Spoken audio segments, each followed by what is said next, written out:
Ako si Maria at ito ang aking kwento.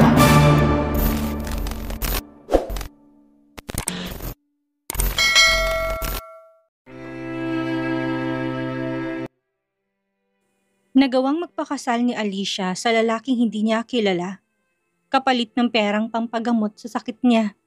Kailangan niyang mabuhay para sa buhay na nabuo sa kanyang sinapupunan. Subalit, para itago ang tungkol sa mga bata, ipinagkatiwala niya ito sa kanyang kaibigan. At matapos ang kontrata niya kay Maximus, humingi ng divorce si Alicia. Makikipaghiwalay si Alicia sa kanyang asawa upang hanapin ang kanyang mga anak, isang lihim na matagal na niyang itinatago. Pero lingid sa kaalaman ng lalaki. Noon pa man ay nanganak na si Alicia ng triplets, ngunit dahil sa hirap ng sitwasyon noon, napilitan siyang ipamigay ang mga ito sa kanyang kaibigan. Isang araw, nabunyag ang katotohanan. Ang tunay na ama ng triplets ay walang iba, kundi ang lalaking pinakasalan ni Alicia. Ngunit huli ng lahat, dahil nang malaman to ng lalaki, bigla namang nawala ang mga bata. Let's get divorced. Let's what? Kita ni Alicia ang madilim na mukha ng lalaki, kung kaya napalunok siya ng malalim at muling humugot ng lakas ng loob. I said, let's get divorced, Maximus. Paano nga ba sila umabot sa ganoon? Sa bagay, una pa lang naman ay walang may gusto sa kanila ng kasal na yun. Kung baga napasok lang sila sa isang relasyon na pareho nilang hindi inaasahan. Ngayon, dumating na ang dulo o katapusan ng kasunduan na iyon. 6 years ago.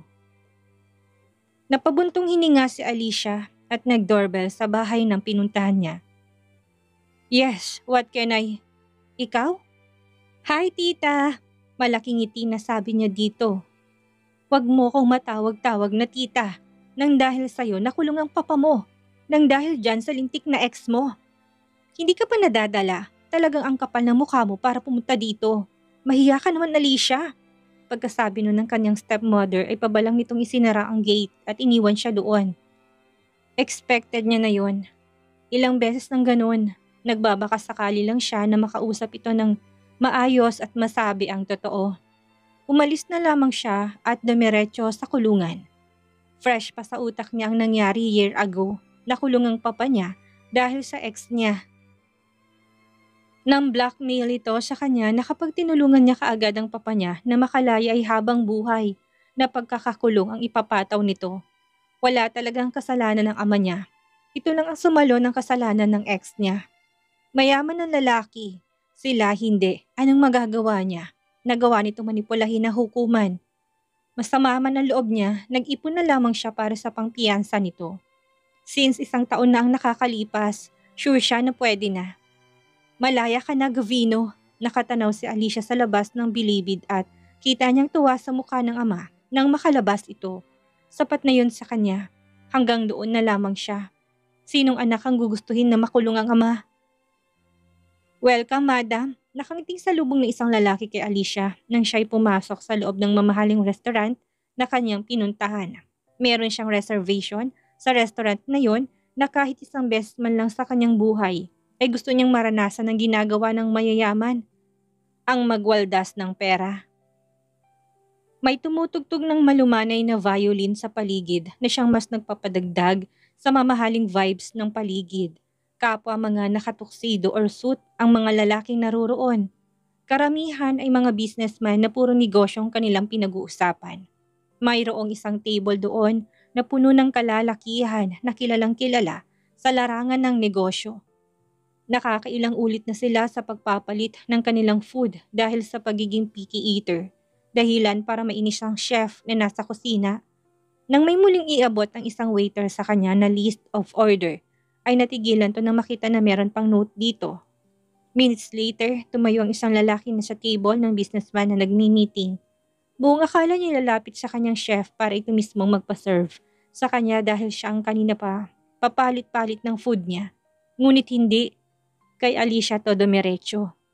May inis na sana ito dahil sa pagpapahiya ng chef, ngunit nung makita niya ang kausap nitong babae, ay natigilan siya at namangha sa kagandahan nito. Who is that gorgeous lady? Dahil doon ay napatingin din ang mga kasama niya sa kinalalagyan ng babae at lahat sila ay namangha sa kagandahan nito puwera sa isa. She's beautiful. You're right. Is she with someone?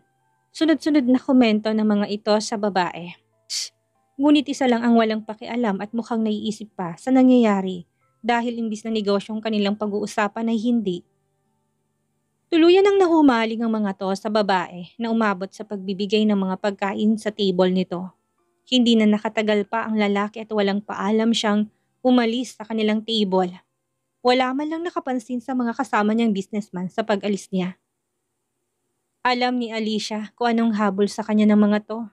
Kahit na anong pogi at bango ng mga to ay hindi siya papatol sa kanila. Kaya nang makakuha siya ng pagkakataon na umalis doon, iniwan niya ng mga to habang siya ay tangay-tangay ang sandals upang makatakbo ng maayos. Natawa pa siya sa kanyang sarili at muling sinuot ang heels at meron pa siyang isang gustong puntahan sa gabing yun. Dahil sa sobrang busy sa trabaho at pagbibigay ng buhay niya dito, ay hindi na niya nagawang i-enjoy ang oras na meron siya. Ngayon tuloy kung kailan wala na siyang oras ay naghahabol siya. Na-diagnose siya na merong tumor sa ulo at kapag hindi na operahan ay maaari niya itong ikamatay. Ngunit hindi niya na binabalak pa na magpagamot. Ang goal niya ay ma-enjoy ang nalalabi niyang araw sa mundong ibabaw at mawala ng may ngiti sa labi at walang pagsisisi. Kaya nga kinuha niya lahat ng ipon niya sa bangko. Nang makarating siya sa bar ay maingay kaagad ang sumalubong sa kanya. Naalala niya na ilang beses siyang inaya ng mga kasama sa trabaho para mag-bar. Pero ilang beses na rin niyang itinatanggihan ng mga to. Nag-order siya ng pinakamahal na alak na meron doon at tinunggan niya ito ng biglaan. Ang bartender ay nagulat maging siya dahil sa bilis ng pagguhit ng init sa kanyang lalamunan na dumaan sa kanyang tiyan. Wah, malalasing ka niya agad, miss. Tawang sabi ng bartender at maging siya ay napasabay sa pagtawa dito at sinabing first time niya. Dahil doon ay tutulungan daw siya ng bartender na uminom kaya nakinig naman siya. Hindi lang ang pinakamahal na alak ang ininom niya kundi lahat ng klase ng alak na gusto niyang matikman. Isa pa, lasing ka na miss, kamot ulo na sabi ng lalaki. Ngunit sadyang makulit si Alicia. Kaya ko pa, may pangbayad ako ah. Tuluyan ang nalasing si Alicia at doon na sunod-sunod na bumalik ang mga alaalang matagal na niyang kinakalimutan. Isama mo na siya ay maaaring mawala na kung kaya mas dumagdag yon sa kanyang emosyon na tuluyan ang napaiyak. Sabi ko na nga ba, may problema to eh. Hinayaan na lang ng lalaki to dahil alam niyang mas mabuting mailabas nito ang kanyang nararamdaman. Habang si Alicia ay bumabalik ang sakit ng kanyang nakaraan, naisip niya na kung hindi ba nangyari ang mga nasa nakaraan ay abot siya sa ganun? Hindi kaya magkakasakit kaya siya ngayon?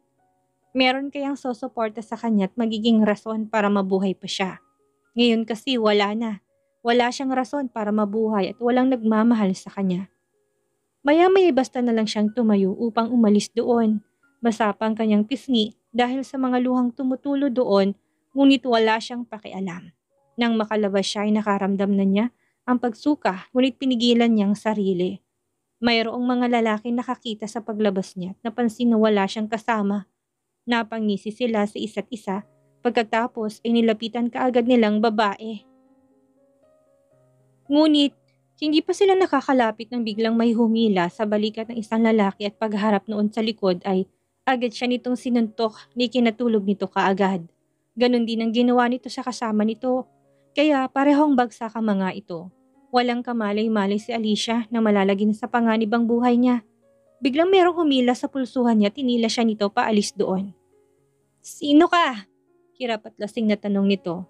Dahil nga wala na siyang lakas ay wala siyang nagawa kung hindi hayaan to. Rinig niya na muli ang ingay sa loob ng bar kaya tingin niya ay pumasok sila sa loob. Pinasok siya ng lalaki sa isa sa silid doon upang matulog. Madilim ang paligid, tanging ilaw mula sa labas ng bintana lang ang meron. Sinubukan tanawin ni Alicia ang humila sa kanya at natigilan siya nang makilala to. Francis? Hindi siya maaring magkamali. Ito ang ex niya. Muling tumulong luha niya at umiyak sa harap nito. Hanggang doon na lang ang naaalala niya. Ngunit naging agresibo siya at walang nagawang lalaki kundi ang sakyan ang gusto niya. Kapag naalala ni Alicia ang ginawa niyang katangahan, ay nakokotongan niyang sarili. Bakit kasi sa dinami-dami ng tao, ang ex pa niyang magpapakamalang ibang tao? Paano niya nalaman? Simple lang, paano mapupuntang ex niya doon wala na siyang koneksyon sa kahit na sino sa kanila. Mag-iisang buwan na ang nakalipas mula noon at nasa ospital naman siya ngayon dahil hinimatay siya. Alam niyang dahil sa sakit niya yun, kaya nagbabalak na siyang tumakas at huwag nang alamin ang resulta. Kung hindi lang sa kalsada siya nawala ng malay, edi walang ganun na mangyayari. Miss, saan ka pupunta? Napatingin siya sa nagsalita at kita niyang doktor at nurses na pumasok sa loob. Dok, alam ko nang ibabalita mo. May sakit ako na brain tumor, kaya ako hinimatay. Aalis na lang ako dito. Saan ang accounting para magbayad? Miss, alam namin yun pero may iba pa. Mahinahon na sabi ng nurse. Iba pa? Yes, 4 weeks ka ng buntis, miss, sabi ng doktor. Pero bumalik ka ulit next week para malaman natin kung nandyan pa ang bata. Sa pagkabigla ni Alicia ay wala na siyang naintindihan sa mga sinabi ng doktor. Hanggang mag-isa na lang siya. Halo-halong emosyon ang meron siya. May sakit siya tapos buntis siya. Ngayon pinababalik siya para malaman kung nasa tiyan pa niya ang bata. Kahit sinong babae matatakot din doon. Pero sa kabilang banda tinuturing niya na blessings ang baby. Mukhang nagbungang isang gabi na nangyari sa kanya nung lalaki kung sino man yun. Dahil doon ay ginusto niya na magkaroon ng pangalawang buhay. Ang mabuhay siya para mabuhay din ang mga anak niya. Hindi siya nagdalawang isip na pumunta sa bahay nila para makausap ang ama. Sa ganong sitwasyon, payo lang nitong gusto niya pero hindi niya inaasahan na nagkasakit ang madrasta niya at ngayon ay nakahiga sa higaan nito. Alicia, lumapit si Alicia sa stepmother niya, tinawakan ng kamay nito. Patawarin mo ko, iha. Karma ko na ata to sa pagpapalayas ko sa'yo. Nag-away kami ng papa mo dahil sa ginawa ko sa'yo and then doon ako biglang nagkasakit. Nagawa naming magpa-check up sa perang iniwan mo at sabi may sakit daw ako sa bato. At kailangang maoperahan. Karma ko na ito sa'yo, anak. Patawarin mo ko. Sa huli pinatawad niya ito at nagpa siya ng bigyan ng perang mga to pang opera. Simula nang iwan sila ng ina niya ay ang madrastang muling nagpalabas ng ngiti sa labi ng ama. Hindi niya hayaan na mawala na naman iyon nang dahil lang sa sakit. Alicia, iha. Napatayo ng maayos si Alicia at inalis ang takip sa bibig upang pigilan ang luha niya. Inayos na rin ang sarili bago hinarap ang ama. Nakangiti ito sa kanya kung kaya maging siya'y napangiti dito. Patawarin mo ko, anak. Sorry pa. Nagkagulatan sila nang sabay nilang sabihin yun. Pinauna siya ng ama na magsalita. Sorry pa, kasi nadami ka sa gulo ng ex ko. Hindi ko ginusto na manatili ka doon ng matagal. Sadyang binantaan niya lang ako na habang buhay ang kulong mo. Kung tutulungan kita agad. Kaya nang palayasin ako ni tita, lahat ng trabaho ginawa ko para makaipon. Hayop talaga ang Francis na yan, galit na sabi ng ama. Pero nagpapasalamat ako, anak. Kung hindi dahil sa inyo, hindi ako makakalaya. Patawad, dahil wala ako sa tabi mo ng oras na kailangan mo ko. Anak, bumalik ka na dito. Gusto ng tita mo na dito ka na lang. Lalo na't hindi na siya magtatagal. Palagi na raw kasing nasakit ang tagiliran nito. Kaya umiling siya sa ama at nilabas ang pera sa kanyang bag. Anak, hindi. Para sa inyo yan pa. Kapag gumaling si tita, hanapin niyo po ako ha. Hihintayin ko kayo. Pagkasabi niya noon ay niyakap niya ng mahigpit ang ama at binulong na mahal kita, papa. Pagkatapos ay tumayo na siya at mabilis na umalis doon. Kahit na tinatawag siya ng ama, hindi siya nagpatinag. Bakit hanapin? Dahil hindi siya sigurado kung makakaligtas pa sila ng anak niya. Your baby is healthy. Ang kailangan mo na lang ay maoperahan agad dahil kung hindi, baka hindi kayanin ng katawan mo at madami ang mga bata. Yan ang balita sa kanya ng doktor. Ngayong naghahanap siya ng solusyon sa problema. Saan naman siya makakapulot ng milyon na pera para pang opera?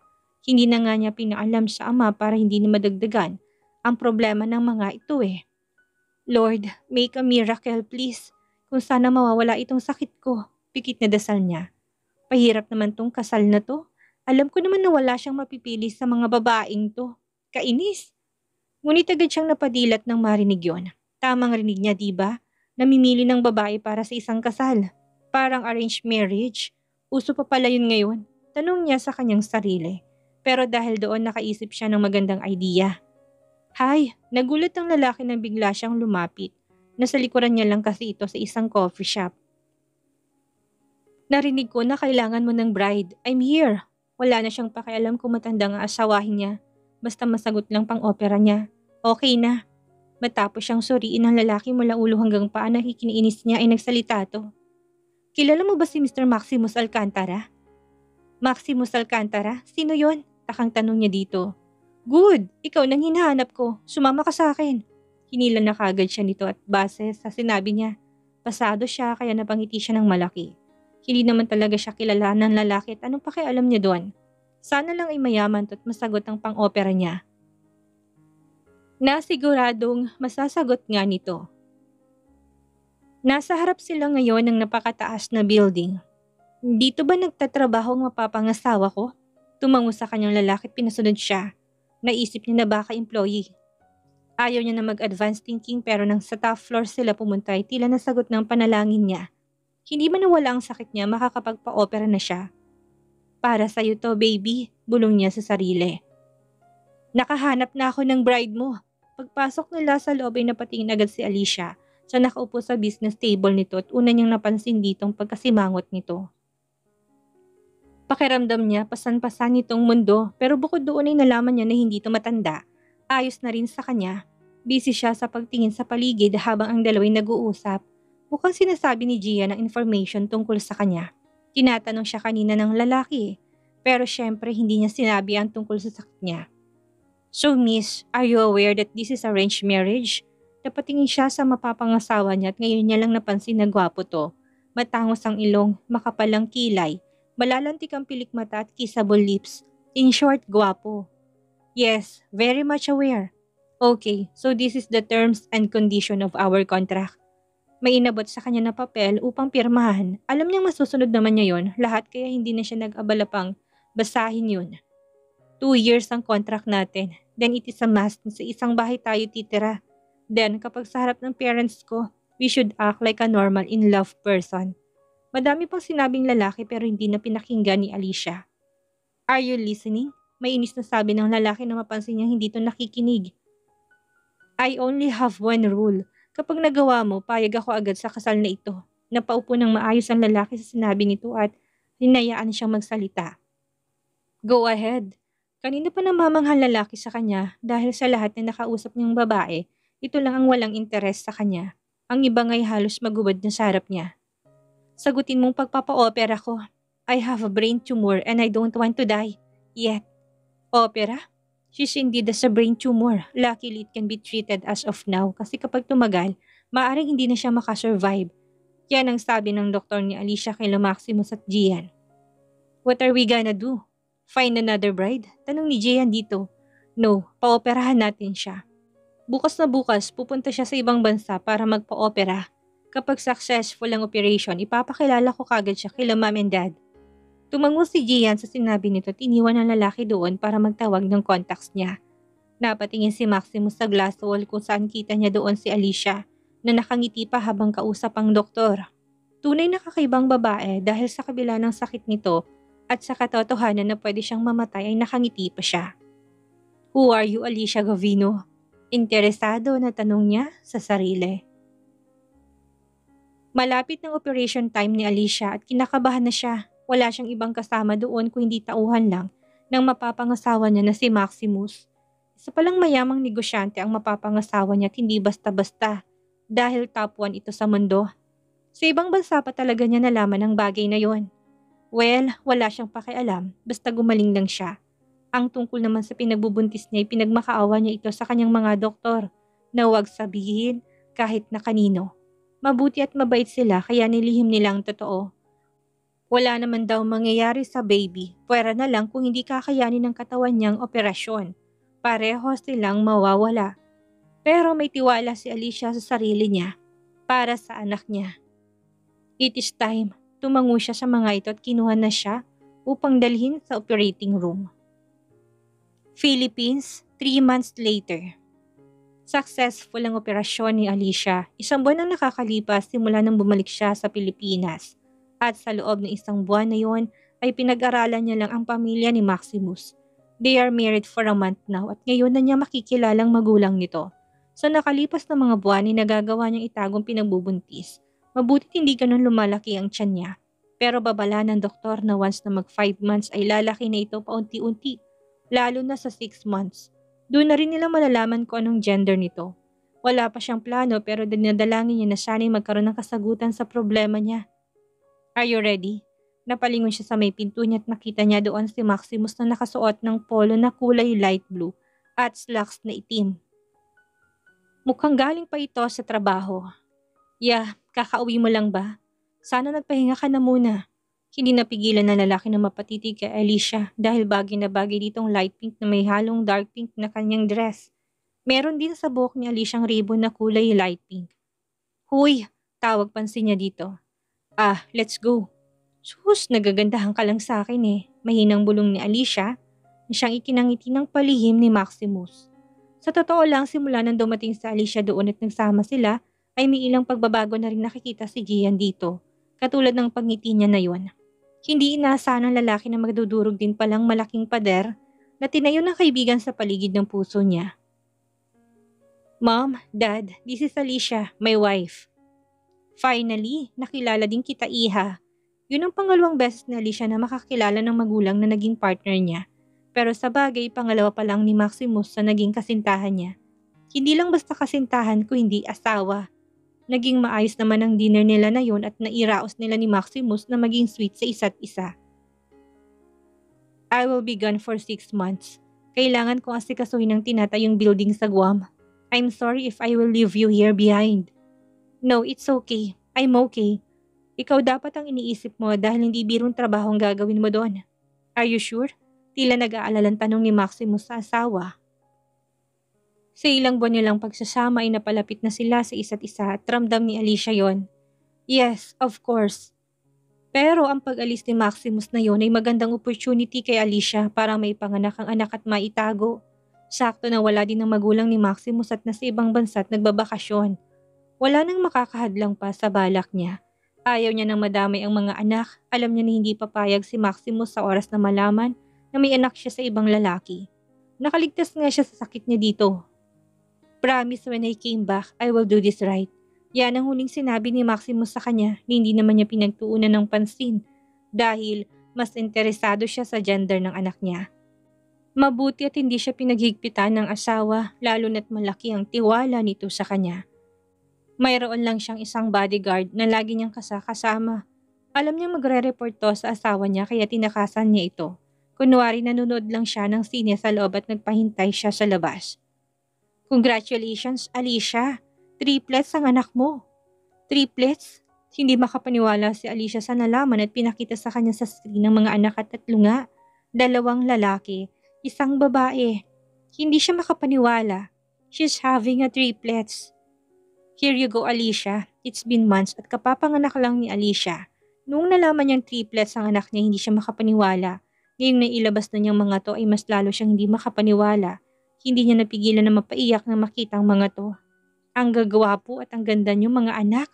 Bulalas na sabi niya sa mga to na mahimbing ang tulog. Sa silid niya siya ng anak at pinatawag niya lang ang doktor niya doon. What are your next plan, Alicia? Napatingin siya sa kanyang doktor at laking pasasalamat niya dahil tinutulungan siya nito. Sa bagay, hindi naglala yung edad nila at matanda lang ito sa kanya ng 2 taon. Kaya din siguro nagkakasundo sila. Help me para maialis ang mga anak ko dito. Tumango ang doktor at kinabukasan lang noon ay nila ginawa ang plano. Sa nakalipas na gabi ay pinagmasdan lang ni Alicia ang mga anak. Hingi siya ng hingi ng tawad dahil iiwan niya kaagad ng mga to. Nagawa nilang makalabas ng bahay kahit hindi pa siya ganong kalakas. Napunta sila sa bahay ng kaibigan niya na si Naomi. Pinsan ito ng doktor at siyang kaedad ni Alicia na siyang nagsuggest kay Dr. Rivera para pangalagaan siya. Kanina ko pa kayo hinihintay, sabi ni Naomi at pinapasok sila nito sa bahay niya. Ready na ang crib ng mga to kung kaya inihiga na ni Alicia ang mga anak doon. Ikaw nang bahala sa kanila, Naomi. Malungkot na sabi ni Alicia dito. May tiwala siya kay Naomi at alam niya na hindi nito pababayaan ng mga anak. Makakaasa ka, Alicia. Babalitaan kita kapag may pagkakataon. Hindi nilingon ni Alicia ang mga anak dahil alam niya na mahirapan siyang iwan ng mga to. Tahimik na lamang sila ni Dr. Rivera sa biyahe at Nang makarating sa bahay nila, ay inabot na nito ang gamot niya. Make sure to take this every night. Thank you, Vera. Hindi ko alam ang gagawin ko kung wala kayo. Nandito lang kami palagi, Alicia. Simula noon ay tuluyan ng malalayo ang mga anak ni Alicia sa kanya. Present time. Give me time to think about it. Sa huli bagsak ang balikat si Alicia dahil hindi pa pumapayag ang asawa. Sa totoo lang ayaw din naman niya pero para sa mga anak ay gagawin niya. This time mga anak naman niyang uunahin at yun na ang panahon para magpakain na siya sa mga ito. Ano kayang gagawin ni Maximus sa kahilingan ni Alicia na makipaghiwalay ito sa kanya? Pagbibigyan kaya niya ang asawa? At anong malalaman ni Alicia tungkol kay Naomi at sa mga anak niya? Yan ang ating aalamin sa susunod nating kabanata.